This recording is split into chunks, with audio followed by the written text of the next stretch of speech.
Hello my dear students, क्या हाल चाल। I hope आप लोग अच्छे होंगे, घर पर हैं, सुरक्षित हैं। स्टूडेंट्स, बात करेंगे आज एक नए चैप्टर की जिसका नाम है बायोमॉलिक्यूल्स। बायोमॉलिक्यूल्स में कार्बोहाइड्रेट्स के बारे में हम लोग बात करने जा रहे हैं। Carbohydrates, what is carbohydrates? Carbohydrates की हम लोग बात करेंगे।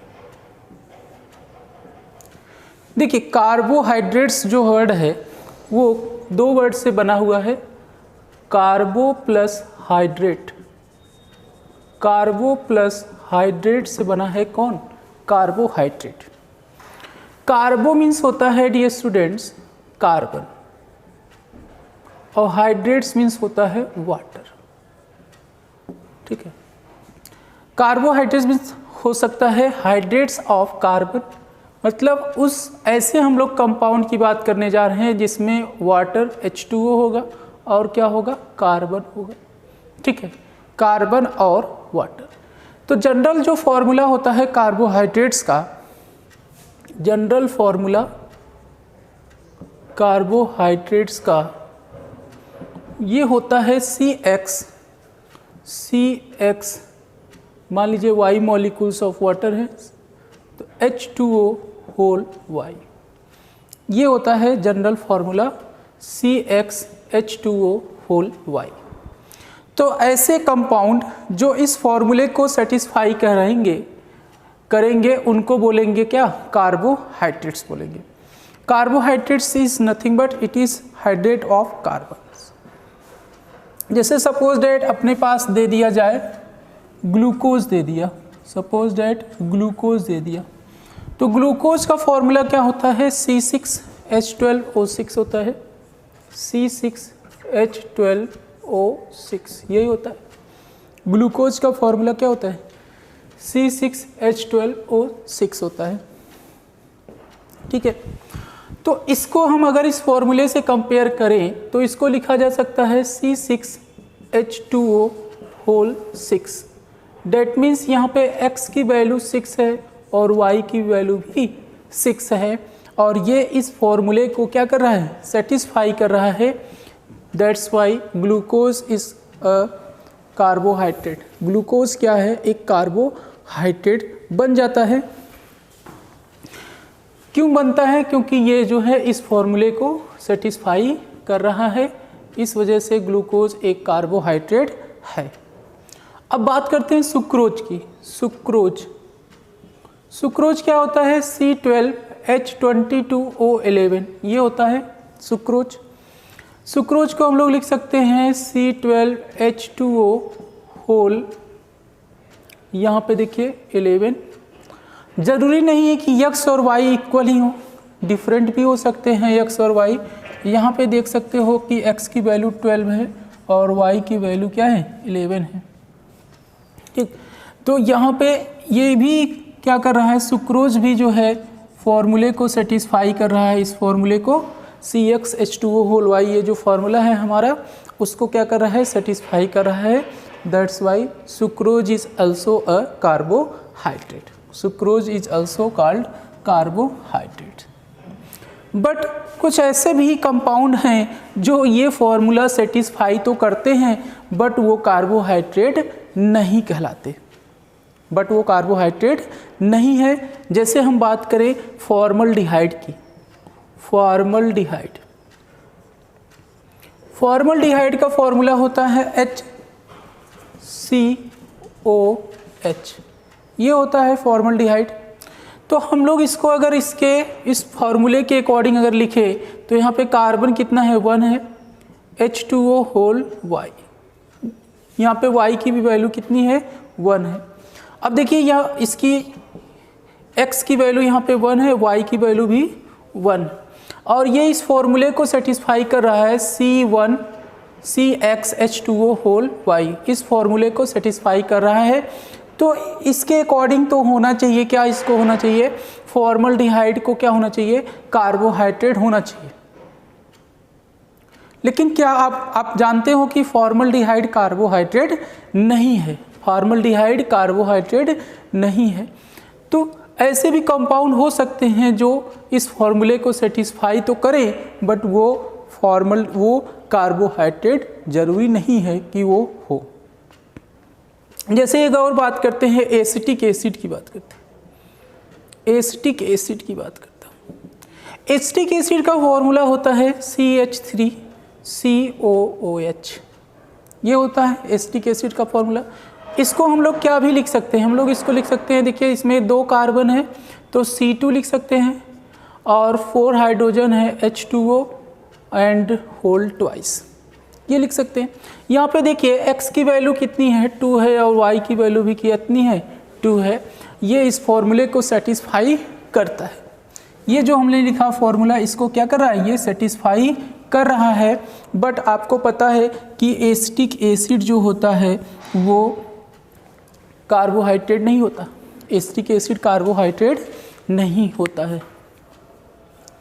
तो अब इसकी डिफिनीशन थोड़ा सा हमें चेंज करना पड़ेगा। मतलब हाइड्रेट ऑफ कार्बन, जरूरी नहीं कि all hydrates of carbon is called carbohydrates. तो इसकी एक न्यू डिफिनीशन बनाई गई। तो न्यू डिफिनीशन क्या हुई, उसके बारे में हम लोग बात करते हैं। कैसे कार्बोहाइड्रेट को डिफाइन कर सकते हैं। कार्बोहाइड्रेट्स को किस तरह से डिफाइन किया जा सकता है उसकी बात कर लेते हैं हम लोग।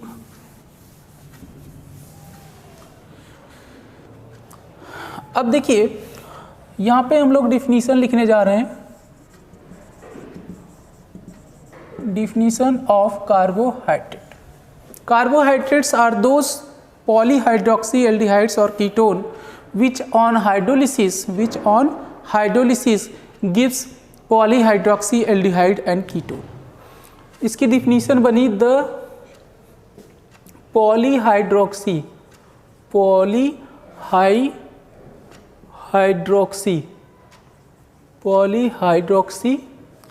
aldehydes or ketones,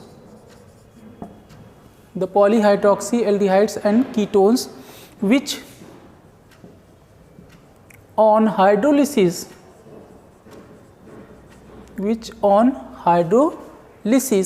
gives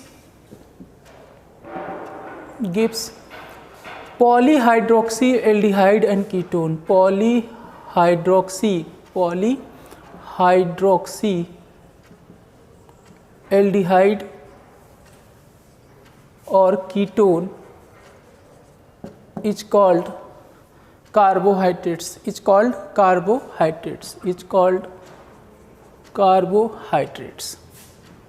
तो इसको हम लोग बोलेंगे कार्बोहाइड्रेट। अब इसको डिफिनीशन को समझिए कि द पॉलीहाइड्रोक्सी मतलब कई ऐसे हाइड्रोक्सी होंगे, मेनी हाइड्रोक्सी, ऐसे एल्डिहाइड या कीटोन जिनकी हाइड्रोलिसिस करने के बाद वो क्या देंगे, पॉलीहाइड्रोक्सी एल्डिहाइड या कीटोन देंगे। ठीक है, जैसे सुक्रोज एक पॉलीहाइड्रोक्सी एल्डिहाइड और कीटोनिक कंपाउंड है। अब इसको हम अगर हाइड्रोलिसिस करते हैं सुक्रोज को C12H22O11, तो इसको हाइड्रोलिसिस करने पे हमें क्या मिलता है, हमको मिलता है, इसको हाइड्रोलिसिस कर दीजिए, एसिड हाइड्रोलिसिस एसिड के प्रेजेंस में, तो then we get glucose plus fructose, glucose और फ्रक्टोज मिलता है। ठीक है, ग्लूकोज का फॉर्मूला क्या होता है C6H12O6 और फ्रक्टोज का भी फॉर्मूला वही होता है C6H12O6, बस स्ट्रक्चर में डिफरेंस होता है। तो आप देख सकते हो कि जो सुक्रोज है वो हाइड्रोलिसिस करने के बाद पॉलीहाइड्रोक्सी एल्डिहाइड और कीटोन दे रहे हैं। इसमें ग्लूकोज में भी और फ्रक्टोज में भी पॉलीहाइड्रोक्सी एल्डिहाइड और कीटोन होता है। जैसे ये है तो ये आपको ढेर सारे पॉलीहाइड्रोक्सी एल्डिहाइड और कीटोन मिलते हैं।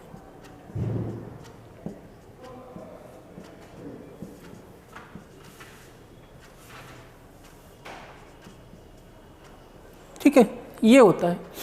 तो यहाँ पे मैं लिख दे रहा हूँ, जैसे देखिए CHO CHOH CHOH CHOH CHOH and CH2OH। ये होता है ग्लूकोज का फॉर्मूला। 1 2 3 4 5 एंड 6 कार्बन होते हैं और इसके एक एंड पे CHO ग्रुप होता है और ये सब कायरल हैं। ये सब क्या है? कायरल हैं। ये सब कार्बन कैसे हैं? कायरल कार्बन है। तो that's why it is called polyhydroxy. चूँकि पॉलीहाइड्रोक्सी क्यों बोल रहे हैं? क्योंकि यहाँ पे कई OH ग्रुप प्रेजेंट हैं और ऑप्टिकली एक्टिव होना चाहिए। द पॉलीहाइड्रोक्सी एल्डिहाइड कीटोन, या इसको हम लिख सकते हैं द ऑप्टिकली एक्टिव, यहाँ पे लिख सकते हैं optically active polyhydroxy aldehydes and ketone which on hydrolysis gives polyhydroxy, यहाँ पे लिख सकते हैं which gives optically active polyhydroxy and ketones that is known as carbohydrates. तो ये ऑप्टिकली एक्टिव है क्योंकि इस पे क्या है? कायरल कार्बन प्रेजेंट है। ठीक है, तो ये ऑप्टिकली एक्टिव होता है। तो ये चीज़ आपको समझ में आ गया। अब हम लोग बात करते हैं क्लासिफिकेशन की बात करते हैं। ठीक है, तो नोट कर लीजिए इतना। ओके स्टूडेंट्स, बात करेंगे क्लासिफिकेशन की।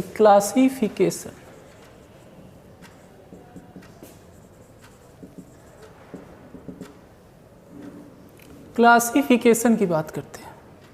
देखिए, क्लासिफिकेशन की अगर हम बात करें तो इसको जो है पहली तरीके से हम लोग क्लासिफाई ये कर सकते हैं कि number of monosaccharides.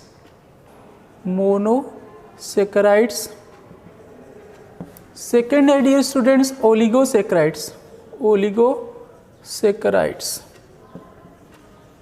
And third one is polysaccharides.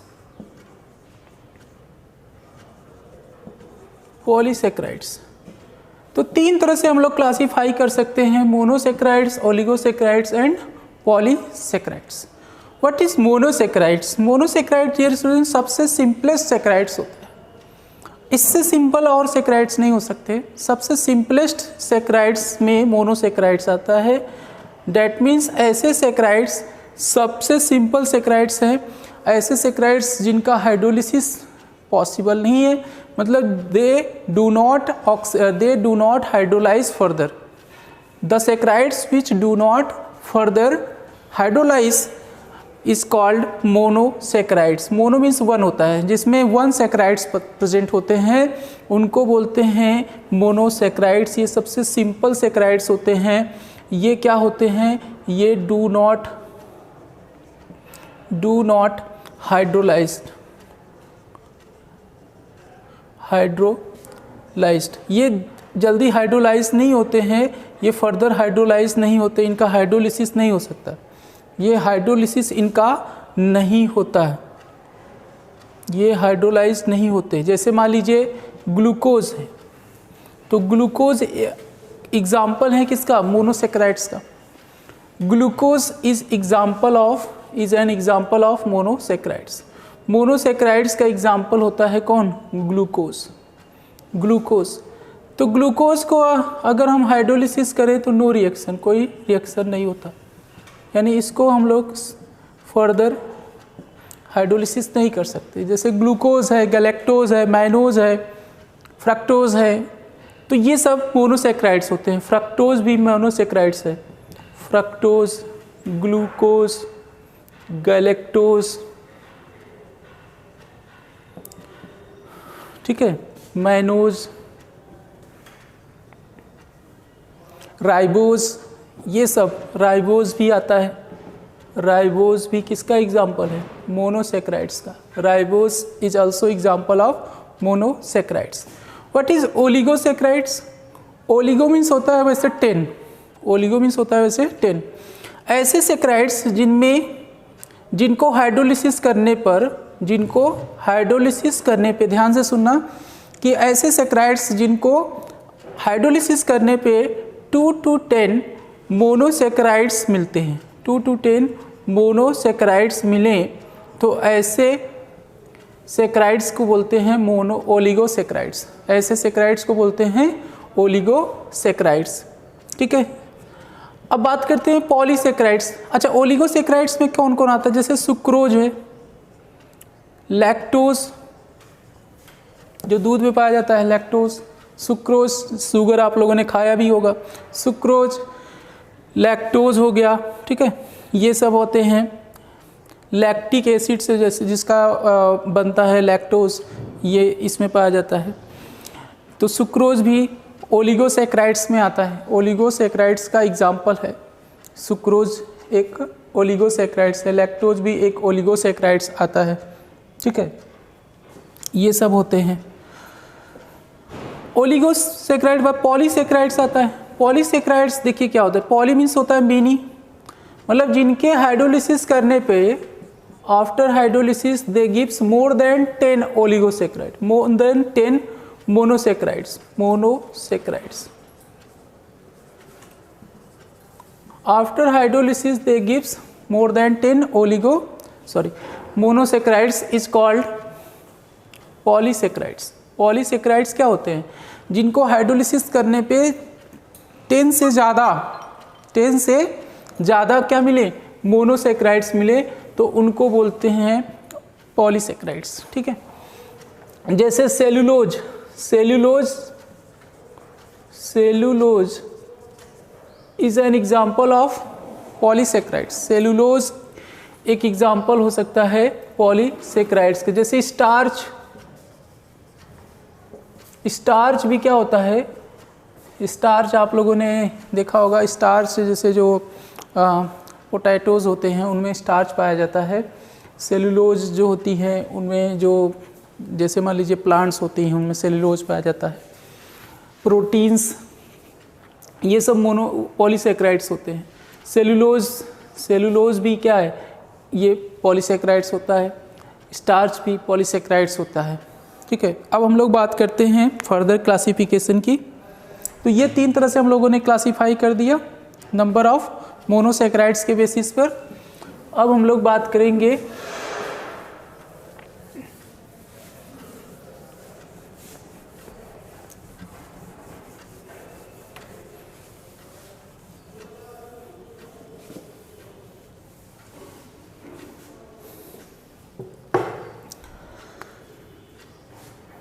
Classification on the basis of reducing and non reducing nature. B है क्लासिफिकेशन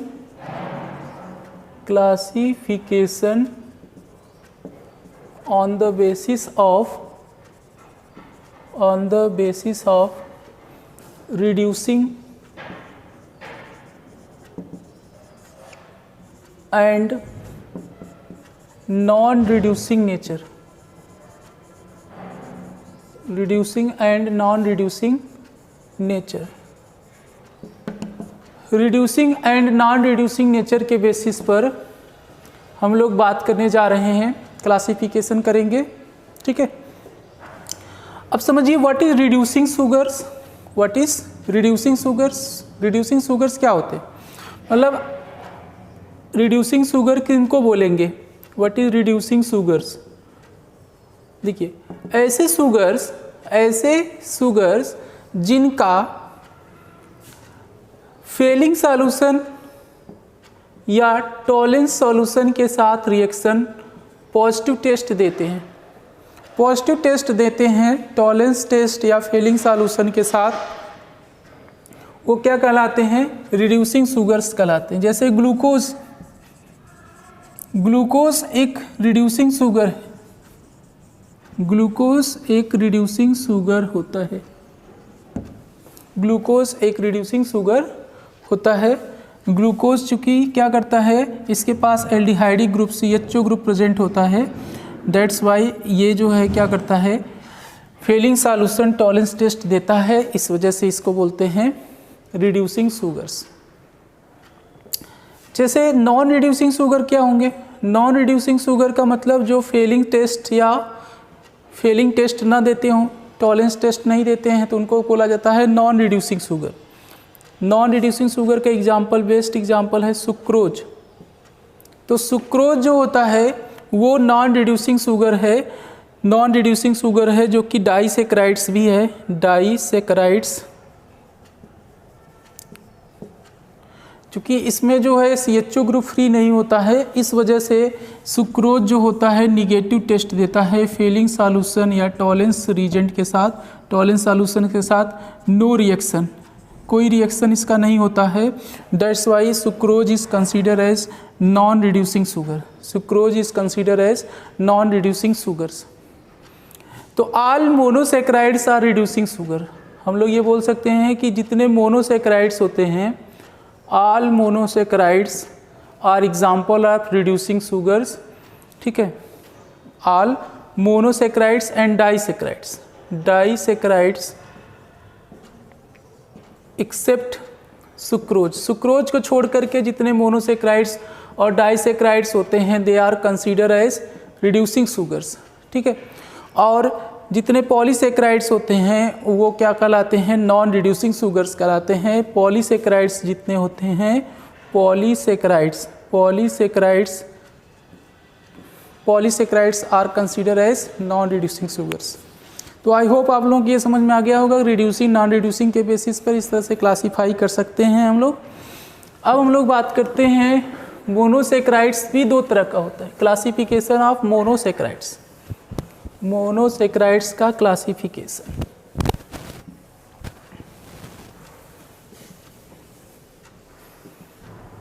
क्लासिफिकेशन ऑफ मोनोसेक्राइड्स।